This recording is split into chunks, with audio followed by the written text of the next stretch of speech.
জানুয়ারি মাসের প্রথম সপ্তাহ থেকেই আম গাছে মুকুল আসতে শুরু করে। কিন্তু এই সময় মুকুল আসা শুরু করলেও সঠিক সময়ে যখন আমের ফলন পাওয়ার কথা, সেই সময়ে গিয়ে দেখা যায় যে পরিমাণে মুকুল এসেছিল সেই পরিমাণে আমের ফলন পাওয়া যায়নি, কিংবা মধ্যবর্তী সময়ে সেই মুকুল অনেকটাই ঝরে পড়ে যায়। বিশেষজ্ঞরা বলছেন এর রয়েছে বেশ কিছু বিশেষ কারণ। আর সেই সম্পর্কিত বেশ কিছু তথ্য নিয়ে আপনাদের সঙ্গে আমি দেবস্মিতা। কৃষি বার্তায় আপনাদের সকলকে জানাই স্বাগত। বিশেষজ্ঞরা জানাচ্ছেন এক বিশেষ শোষক পোকার আক্রমণে এই আম গাছের মুকুলগুলি ঝরে পড়ে বা নষ্ট হয়ে যায়, যার ফলে কৃষকরা সঠিক ফলন আম গাছ থেকে পান না। আম গাছে মুকুল পরিচর্যার বেশ কিছু বিশেষ দিক জানালেন বিধানচন্দ্র কৃষি বিশ্ববিদ্যালয়ের অধ্যাপক ডক্টর অমিতাভ ব্যানার্জি স্যার। আমরা স্যারের মুখ থেকে সরাসরি বেশ কিছু তথ্য শুনে নেব। আশা করছি হয়তো জানুয়ারি মাসের প্রথম দিকেই মুকুল আসতে শুরু করবে। তো আম গাছ যেহেতু বাগিচা ফসল এবং আমাদের বেশ ফলদায়ক একটা গাছ, যেখান থেকে কৃষকরা একটা ভালো মুনাফা অর্জন করতে পারে।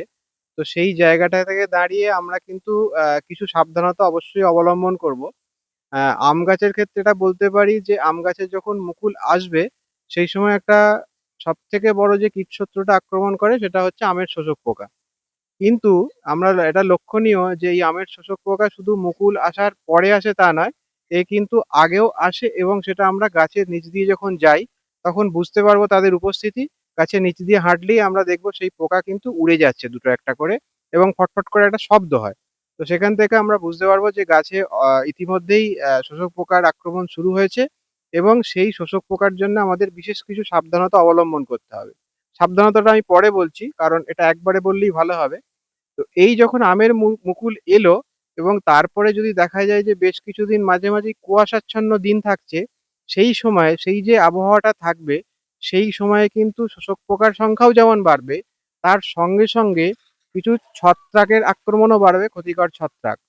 বিশেষ করে এই শোষক পোকাগুলো নিজেরা একরকম মধুবিন্দু নিঃসরণ করে, যেটাকে গ্রহণ করার জন্যে এবং ওখানে একটা ছত্রাক তৈরি হয়।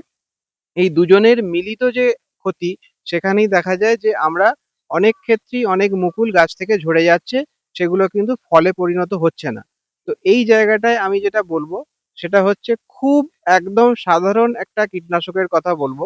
সেটা বাজারে হচ্ছে আপনারা যেটা কেমিক্যাল নাম হচ্ছে থায়োমিথক্সাম, যেটা বাজারে একতারা নামে পাওয়া যায়।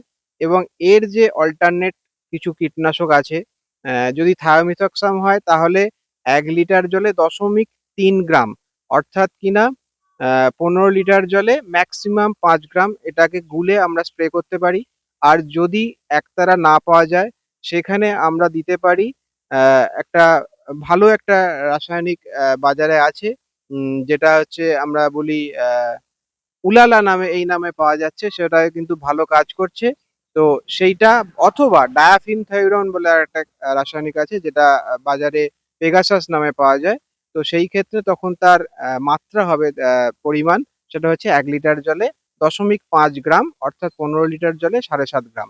তো এই যে ২-৩টে কীটনাশক বললাম, এটা তো দেয়া যাবে শুধুমাত্র শোষক পোকার জন্যে, যেকোনো একটা।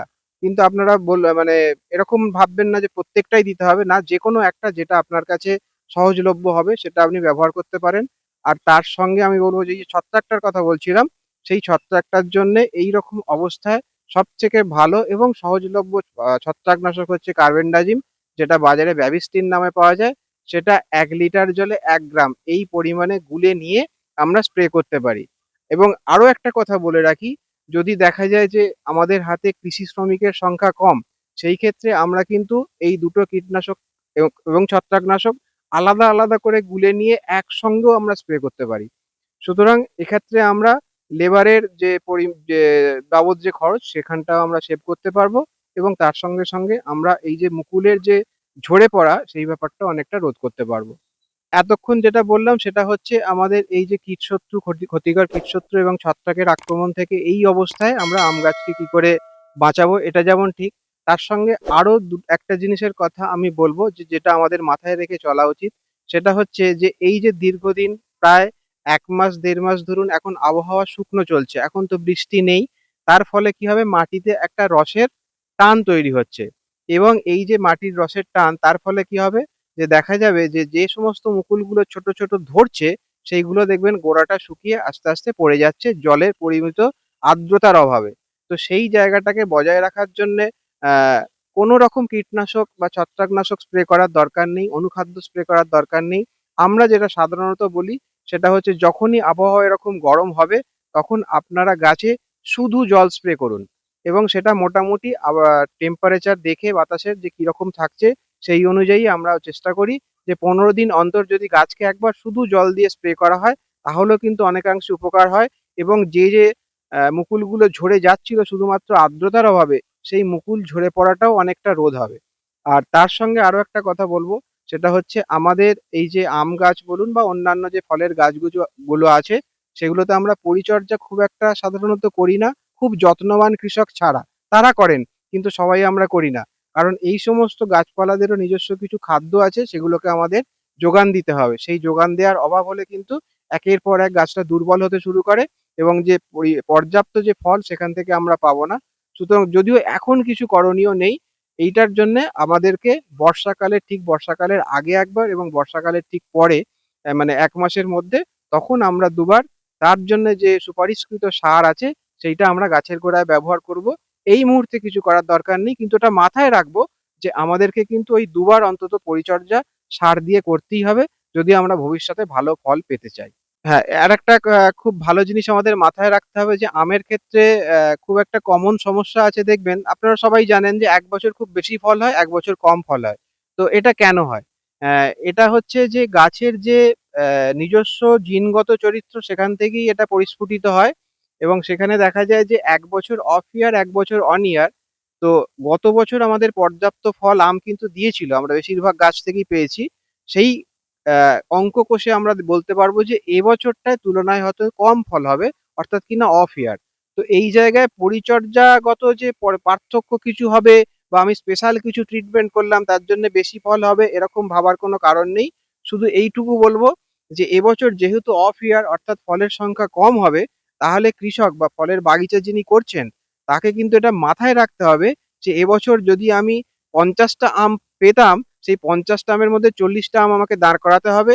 কারণ গত বছর যা দাম পেয়েছিলাম তার থেকে এবছর দাম অনেক বেশি হবে এটা এখন থেকেই বলে দেয়া যায়। সুতরাং সেইটাকে মাথায় রেখে আমাদের পরিচর্যাটা এমন করতে হবে যাতে আমরা এখন থেকেই যে সমস্ত ফলগুলো বা আ আমের মুকুল ঝরে যাচ্ছিল সেগুলোকে আমাদেরকে আটকাতে হবে। তাহলে কি না আমরা বেশি ফল পাওয়ার সম্ভাবনা থাকবে অর্থাৎ বাজার থেকে বেশি দাম পাওয়ার সম্ভাবনা থাকবে। কারণ এবছর বাজারে যোগান হবে খুব কম সেটা এখন থেকেই বলে দেয়া যায়। আমরা শুনলাম আমের মুকুল আসার পর যদি আম গাছের সঠিকভাবে পরিচর্যা নেওয়া যায় তবে কিন্তু আম গাছ থেকে সঠিক ফলন পাওয়া সম্ভব।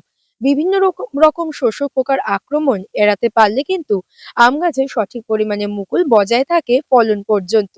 তাই আপনারা যারা আম চাষ করছেন বা অনেকগুলি আম গাছ বা আম বাগান রয়েছে তারা এই সমস্ত শোষক পোকার হাত থেকে বাঁচতে এই ভিডিওতে দেওয়া উপযুক্ত পরামর্শ মেনে আম চাষ কিন্তু অবশ্যই করতে পারেন। তবে কিন্তু সঠিকভাবে আম গাছ থেকেও ফলন আনা সম্ভব।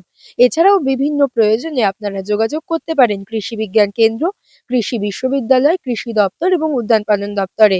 তবে আপনারা যেকোনো ধরনের চাষ থেকে লাভ করবেন বলে আমরা আশা রাখছি। এরকম আরো নতুন নতুন তথ্য জানতে অবশ্যই ইউটিউবে আমাদের কৃষি বার্তা চ্যানেলটিকে সাবস্ক্রাইব করে বেল আইকনটি প্রেস করে রাখুন এবং ফেসবুকে কৃষি বার্তা পেজটিকে ফলো করে রাখুন যাতে সবার প্রথমে নোটিফিকেশনটি আপনার কাছেই পৌঁছে যায়। নমস্কার।